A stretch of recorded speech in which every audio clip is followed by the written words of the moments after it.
বান্দারে, আমি তোকে হায়াত দিয়েছি, আমি তোকে নিঃশ্বাস নেওয়ার সুযোগ দিয়েছি। বান্দা, তোর নিঃশ্বাস নেওয়াটাও আমার হুকুমের উপর নির্ভর, নিঃশ্বাস ফেলাটাও আমার হুকুমের উপর নির্ভর। আমি যদি কেউ নিঃশ্বাস নেওয়া অবস্থায় একবার বলি থেমে যা, সে আর ফেলার কোনো সুযোগ পাবে না। আমি আল্লাহ, তুই যোগ্যতা যতটুক নাই তোর, তার চাইতে আমি তোকে বেশি দান করেছি। বান্দা, দুনিয়াতে একটা চোখ কিনতে যা, তোর জায়গা সম্পত্তি সব বিক্রি করে ফেলতে হবে, তারপরও বরাবর চোখ তুই পাবি না। কিন্তু আমি রবকে দেখ, ফিরি ফিরি দুইটা চোখ তোকে দান করে দিয়েছি। সুবহানাল্লাহ। বান্দা, তোর লক্ষ কোটি টাকা থাকার পরও তুই অনেক সময় কিডনি পাবি না, কিডনি তোরে কেউ দিবে না। ঠেকায় পড়লে অনেককে পাবি, কিন্তু বরাবর কিডনি হবে না। আমি রব ফ্রি ফ্রি কিডনির ব্যবস্থা করেছি, ডায়ালিসিসের ব্যবস্থা করেছি, হার্টের ব্যবস্থা করেছি। সুবহানাল্লাহ কি একটু বলা যাবে? বান্দা, তুই 10 কোটি টাকা দিয়ে ব্রেনটা কিনতো দেখি, কে দেয় তোকে ব্রেন? কেউ তোকে ব্রেন দিবে না, আমি রব তোকে দিয়েছি। বান্দা, তোর যোগ্যতা নাই, আমি দিচ্ছি। আল্লাহ, আমি তো এতদিন বুঝিনি, আজকে বোঝার চেষ্টা করেছি, তুমি আমার যোগ্যতার চাইতো বেশি আমাকে দান করেছো। আল্লাহ, আমারও তো কিছু তোমাকে দিতে ইচ্ছে করে। আল্লাহ, আমি কি করব? আমি কি দিব? আমি কি দিব? এতটুক তো জানি, তুমি চেয়ে নাও না, তুমি চাও বান্দা খুশি মনে দেখ। আল্লাহ কি বলেছেন যে ফজরের নামাজটা পড়লেই বাদ দিব? বলেন না। রব বলে যে নামাজ পড়লেও দিব, না পড়লেও দিব। আমি আদেশ দিয়েছি, শুধু তাকিয়ে আছি কে পালন করে তো কে করে না, হাসরের ময়দানে আমার কাছে জবাব দিতে হবে। রব বলে যে বান্দা, আমি তোর কাছে চাইবো না, চাইলে ফরজ হয়ে যাবে। যাকাত দেওয়া কি চাইছেন কে? রোজা রাখা কি চেয়েছেন কে? নামাজ পড়া কি চেয়েছেন কে? রব যখন আদেশ করে চাই, সেটা ফরজ হয়ে যায়। রব বলে যে আমি আদেশ দিব না, কারণ তোর জন্য এটা ফরজ হয়ে যাবে, তখন হাসরের ময়দানে এটার হিসাব নেওয়া হবে, ওই দিন পার পাবি না। আমি রব চাই আমার বান্দা, আমি যেরকম বিনা কারণে খুশি হয়ে দিয়েছি, তুই আমার জন্য খুশি করে কর, খুশি করে কর, মন থেকে কর। বান্দা, বেশি না, অল্প করে কর, মন থেকে কর। বান্দা বলে যে আল্লাহ, তুমি আমাকে না চাইতে এত কিছু দিয়েছ, আমারও তো কিছু দিতে ইচ্ছে করে, আমারও তো কিছু করতে ইচ্ছে করে।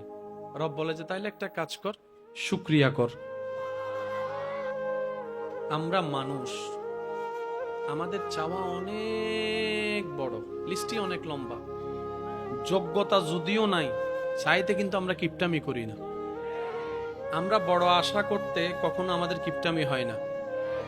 আমাদের যোগ্যতা, বলেন না, কম। আমাদের যোগ্যতা, আমাদের ক্ষমতা, আমাদের শক্তি, কিন্তু আমাদের মনের চিন্তা, চাওয়া পাওয়ার লিস্টের কোনো হিসাব, সেটা আমাদের রব জানে। আর একটু জোরে। আর এমন একজন রব আমরা পেয়েছি, যার ভান্ডারে কমতিও নাই, দিতে আবার কিপটামিও করে না। একটু অঙ্কগুলো একটু মিলাবেন। আমরা এমন একজন রবকে মানি, যার ভান্ডারে কমতি বলে কোনো শব্দ নাই, আবার যিনি দিতে কিপটামিও করে না, যিনি দিলে ভান্ডারে কমেও না। এরকম একজন রব কি আমাদের আছে? আর একটু জোরে বলেন, আছে?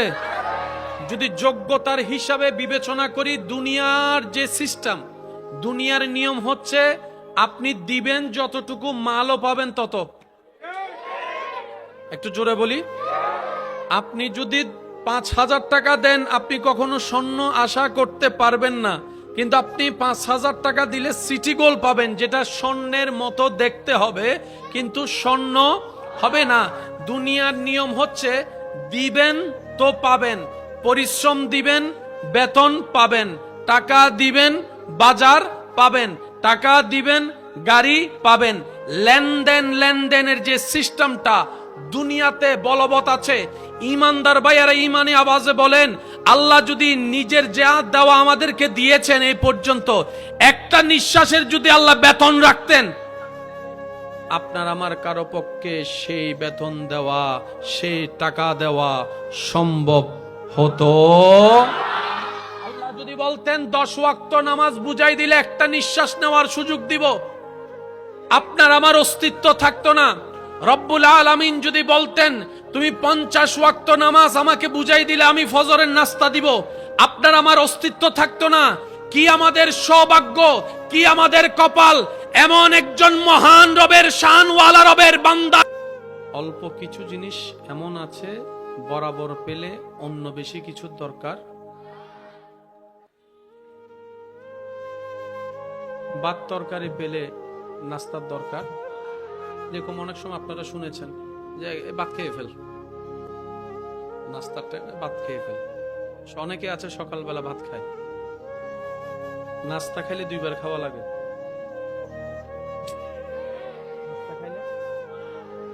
ভাত খাইলে দুনিয়াবীর চাহিদা এরকম জিনিস আছে না?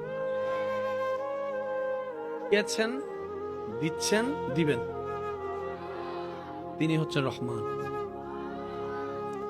মা বাবাও দেওয়ার আগে স্বার্থভাবে, আমি তোরে ছোটবেলায় খাওয়াচ্ছি, আমি যখন বুড়া হব তুই আমারে খাওয়াইস। শুনতে খারাপ লাগলো, এটাই বাস্তব। আবার অনেক সময় খোটা দেয়, আমি লাইল্লা পাইল্লা বড় করছি, আমারে এনা দিবি, আগে আমারা দে, আগে আমারা দে। আমি জন্ম না দিলে তুই কোত্থেকে পাইতি শরীর, যদি শরীর না পাইতি আজকে বড় বস কেমনে হতি, আমার কারণে আমি দিছি। রব একবারও বলে নাই। আল্লাহ তাআলা দরবারে অন্তর থেকে ফরিয়াদ, আল্লাহ আমাদের সবাইকে ঈমানের নূর দান করুক। বিশ্বাস করেন আমার প্রিয় ভাই, কিছু জিনিস চলে আসলে আর কিছু জিনিসের লাগেও না। কিছু এমন জিনিস আছে যেটা আপনি পেয়ে গেলে, কথাগুলো যদি একটু বন্ধ করা যায়, মেহেরবানি অনুরোধ করছি, কথা যেন না হয়। আর একটু জোরে, এবার একটু যে দুনিয়াবী সিস্টেমটা একটু আমরা বুঝার চেষ্টা করব।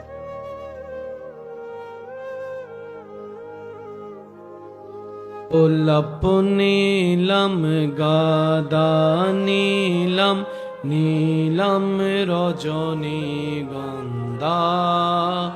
মনের সুখে মালা গাতিলাম সকাল থেকে, একবারে দেখা দাও যদি ও গো কামলিওয়ালা, একবার ও গো কামলিওয়ালা, হাসি মুখে পড়াবো তোমায় হাজার ফুলে মালা। সবাই কি আওয়াজে ইয়া রাসূলুল্লাহ, ইয়া। হলুদ ফুলকে প্রশ্ন করি, রংটি কোথায় পেলে? হলুদ ফুলকে প্রশ্ন করি, রংটি কোথায় পেলে? উত্তর দেই সেই রংটি ছিল নূর নবীজির ত্বকে, তাই সেই ফুলকে বাগান থেকে তুলে গাঁথলাম মালা। সুযোগ পেলে পড়াবো তোমায় হাজার ফুলে মালা, বলি সবাই ইয়া রাসূলুল্লাহ, ইয়া হাবিব। লাল ফুলকে প্রশ্ন করি, রংটি কোথায় পেলে? লাল ফুলকে রংটি কোথায় পেলে? উহুদ ময়দানে নবীর রক্তের কথা বলে, তাই সেই ফুলকে বাগান থেকে তুলে গাতলাম মালা, সুযোগ পেলে পড়াবো তোমায় হাজার ফুলের। শেষবারের মতো সবাই একই আওয়াজে ইয়া রাসূলুল্লাহ ইয়া হাবিবাল্লাহ ইয়া রাসূলুল্লাহ ইয়া। অধ্যকার হযরত ফকির মৌলভী রহমাতুল্লাহ আলাইহি চাহরান শরীফ উদযাপন কমিটির ব্যবস্থাপনায় এলাকাবাসীর আন্তরিক ভালোবাসা, মহব্বত ও সহযোগিতায় আজকের এই আয়োজিত পবিত্র ঈদে মিলাদুন নবী, সবাই বলি সাল্লাল্লাহু আলাইহি ওয়াসাল্লাম মাহফিলের আমন্ত্রিত অসংখ্য উলামায়ে কেরাম, উপস্থিত এলাকার মান্যবর ব্যক্তিবর্গ, মুরব্বিয়ানে আজম, উপস্থিত আল্লাহর প্রেমিক, নবীর প্রেমিক ইমানদার ভাইয়েরা, আসসালামু আলাইকুম ওয়া রাহমাতুল্লাহি তাআলা ওয়া বারাকাতুহু।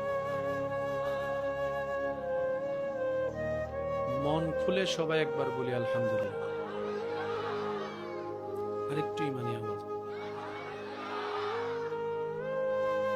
মাইকের সাউন্ড একটু কমাই দেন, সাউন্ড বক্সের আউটপুটের সাউন্ডটা একটু বাড়াই দেন, হালকা ইকুয়ার বেস দিয়ে, শুধু ভিতরের গুলো আওয়াজটা যেন লাউড হয়, আমাদের মাইকের আওয়াজে যেন কারো কষ্টের কারণ না হয়।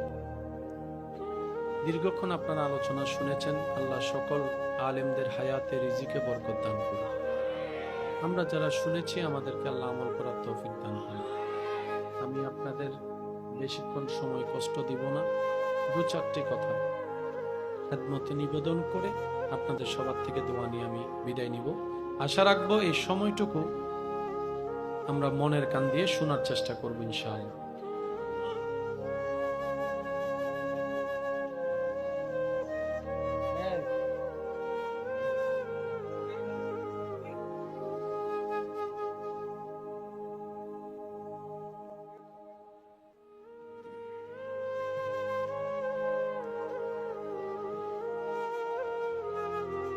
আল্লাহ পাক আমাদের সকলের এই মোহাব্বতকে কবুল করুন।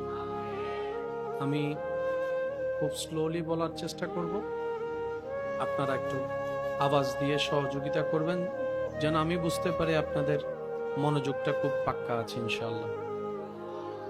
আর একটু জোরে বলি ইনশাআল্লাহ।